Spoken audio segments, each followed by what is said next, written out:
Like I said, I'm only authorized 4 to 7 minutes for this speech, or anything less than 4 or more than 7, they start docking points from my grade. So, if you got questions or whatever, or want to talk to me later, save it. So I'm not just going to blow you off. So, all right. You ready, Weber? Good for something. All right, go ahead and begin. Okay, like I said, re-enlistment options. You all know who I am, First Sergeant Mabry, and it's for my speech 1321 class.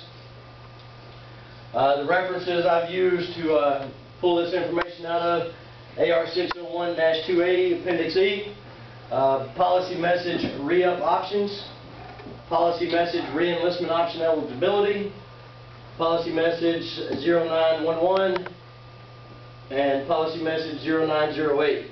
Those are all the Army regulations or policies that I was able to get this information from.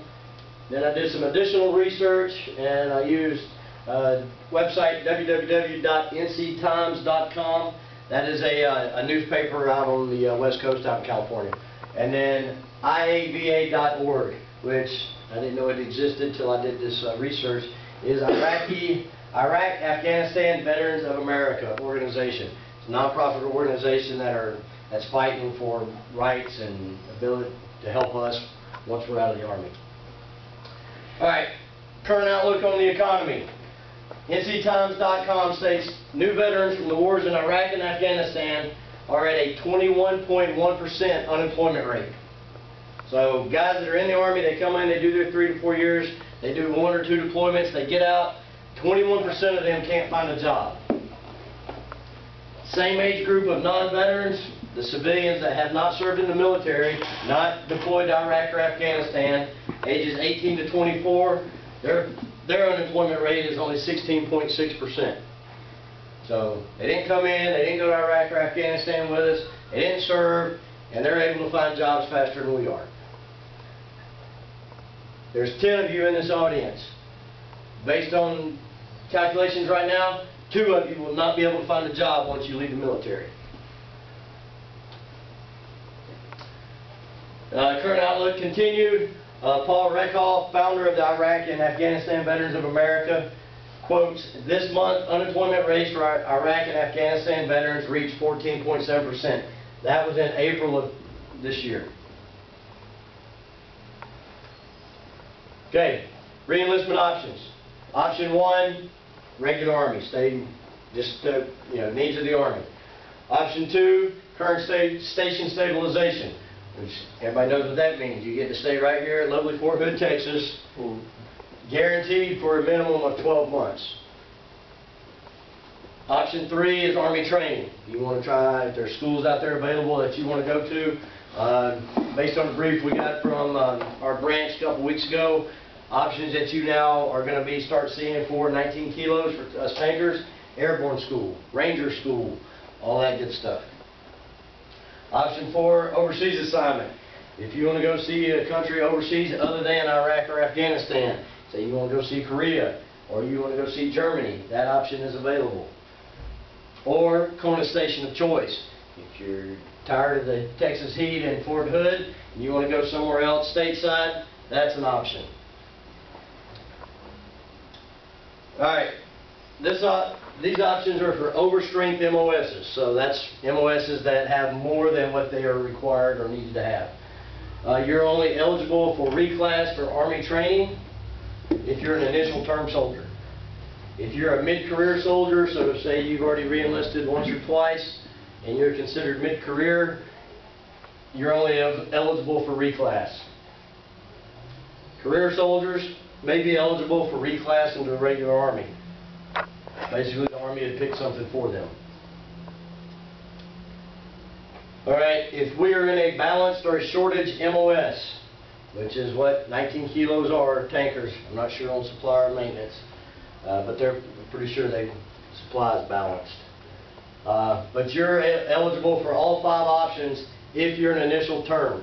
So if this is your first re-enlistment, you can choose out of all of the options. Can't choose all of them because you couldn't go CONUS and OCONUS at the same time. Alright, if you're a mid-careerist, say you've re-enlisted twice, 2 or 3 times, you're eligible for all options except retraining. Because the Army's got too much money invested in you, trained on how to be a supplier, tanker. To this point, they're not going to let you reclass.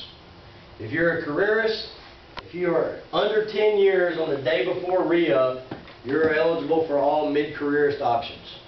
If you are over 10 on the day before re-up, you will re-enlist for needs of the Army, and staff sergeants and above will go indefinite.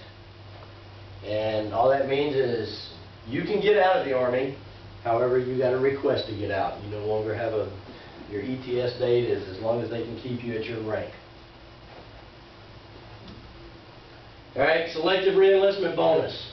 19 kilo, skill level 1. Skill level 1 is E4 and below. There is no bonus right now. Skill level 2, so if you're an E5, you may be eligible to receive $2,400 to $7,400 before taxes.